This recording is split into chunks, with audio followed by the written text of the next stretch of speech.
Hello and welcome to this watercolor robin tutorial. This is part 1 of 3 where I will show you how to paint easy sketch style songbirds. So let's get started. I used reference photos from pixabay.com and lightly sketched my birds onto Arches cold press paper. I'm starting with some burnt sienna and I mixed it on my plate with some water to about the consistency of whole milk.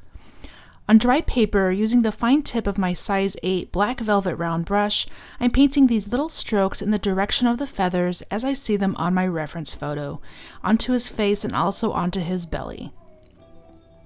By the way, I will have a link in the video description to all the supplies I used for this bird study. You can see I'm just paying attention to the way that the feathers grow on the bird, and I'm not worried about leaving those little white spaces in between. That just adds to the character of the style of the sketchiness.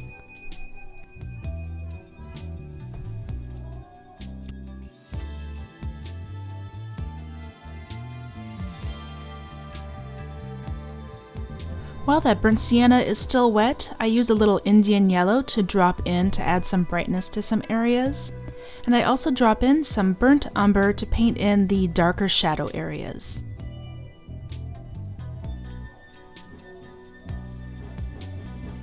I just let it softly blend out into the wet burnt sienna just by tapping the tip of my brush to the paper.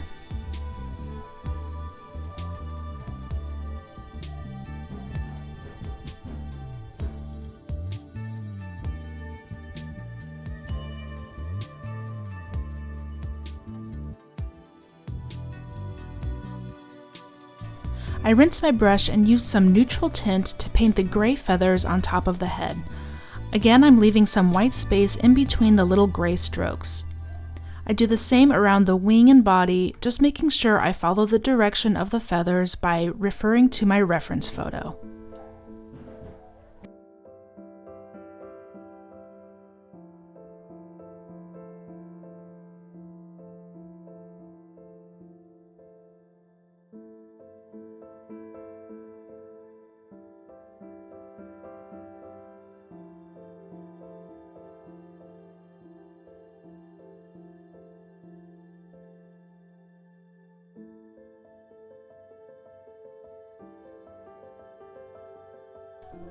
For this color under the wing, I mixed some neutral tint with the burnt umber to cool down the brown.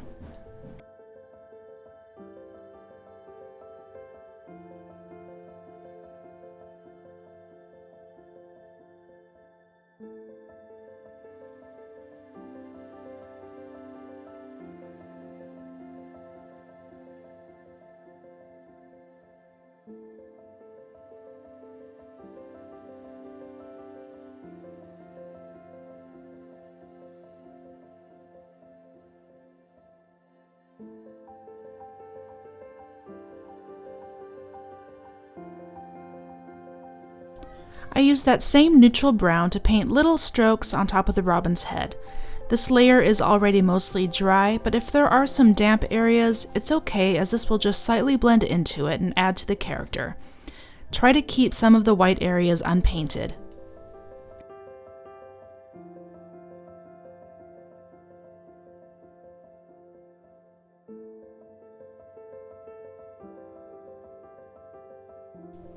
To simplify the look of the wing feathers, I just painted these longer strokes down and away from his body.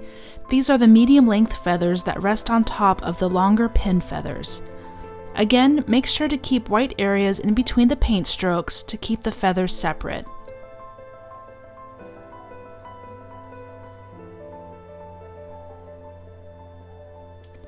I added a little more neutral tint to the top feather and again making more little tiny strokes along the head with the slightly more concentrated neutral tint brown mixture.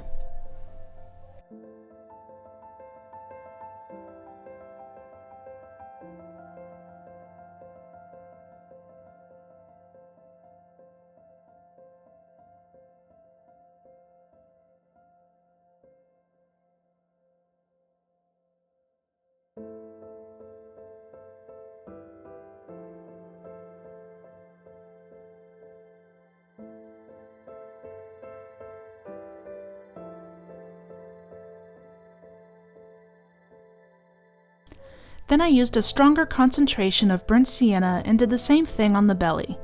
You can see how these multiple layers add depth and some realism to the robin, even though this is a very simplified, sketchy style. It's a really easy way to recreate the look of feathers.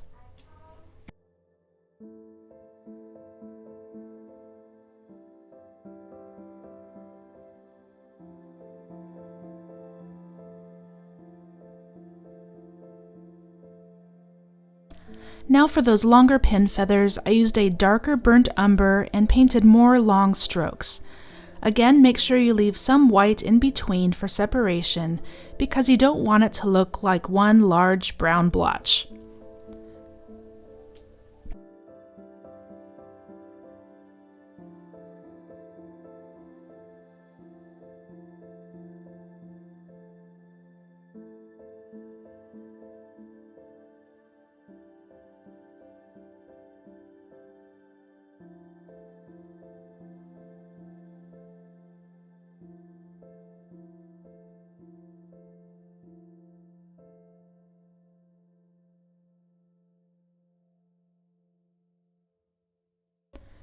And now a darker neutral tint mix under the shadow side of the wing here.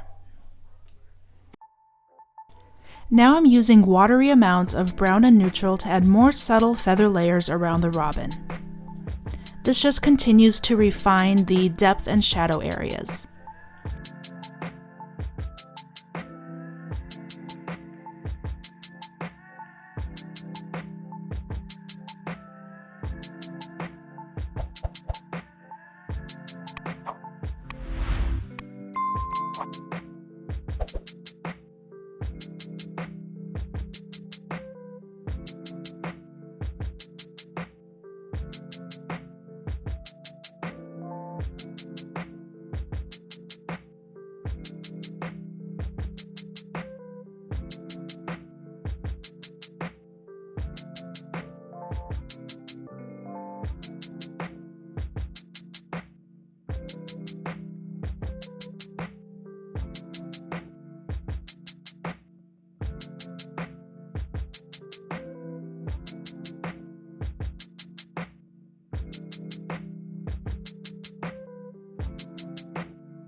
Mixing more burnt umber and neutral tint to paint the dark tail feathers here.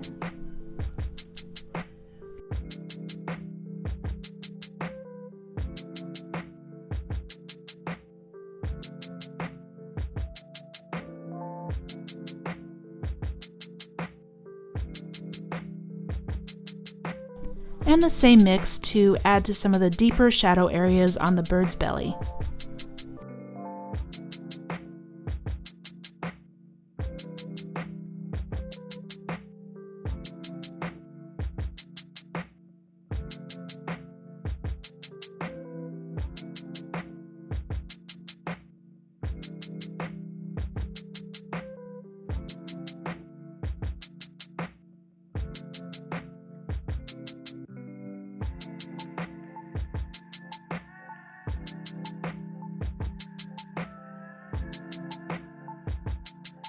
I painted the feet using neutral tint, and I'm just leaving a white highlight on the top and left side of the toes and legs.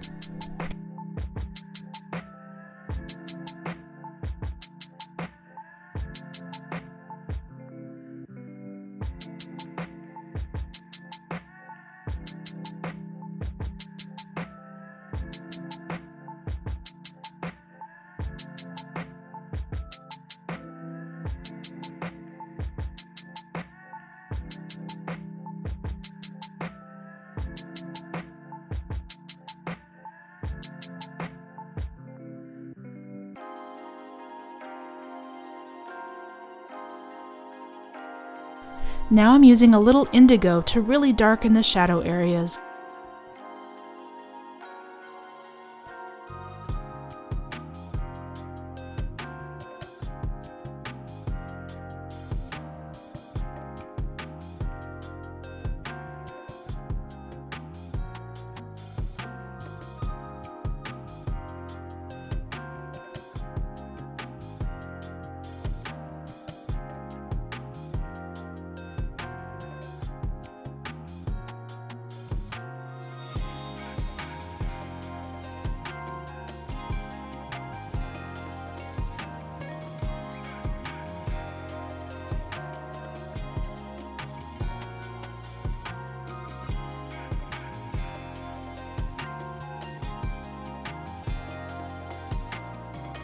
I also use indigo to paint the first layer of the eye, and I'm painting carefully around the highlight.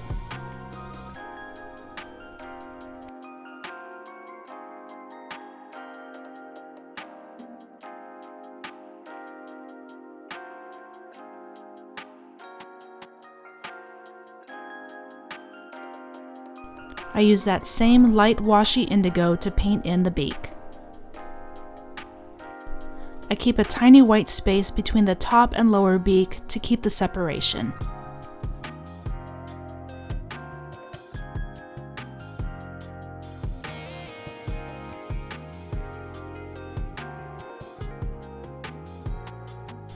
To create the branch and the texture, I used burnt umber and neutral tint. I'm just dotting it around the branch, making it darker under the robin's feet.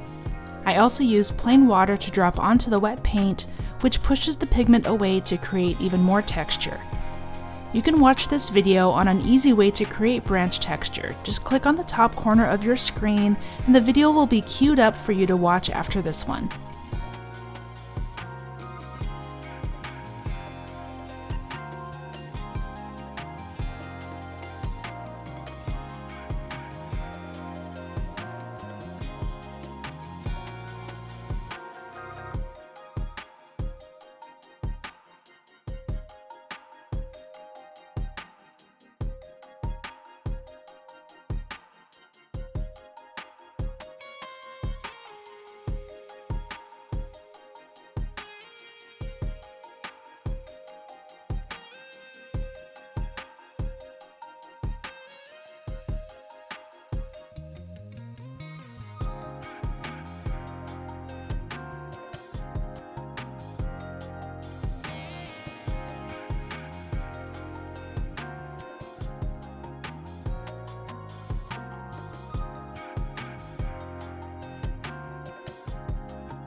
Now I'm darkening the eye and the beak with neutral tint.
Now just a few more shadows and brightening the belly.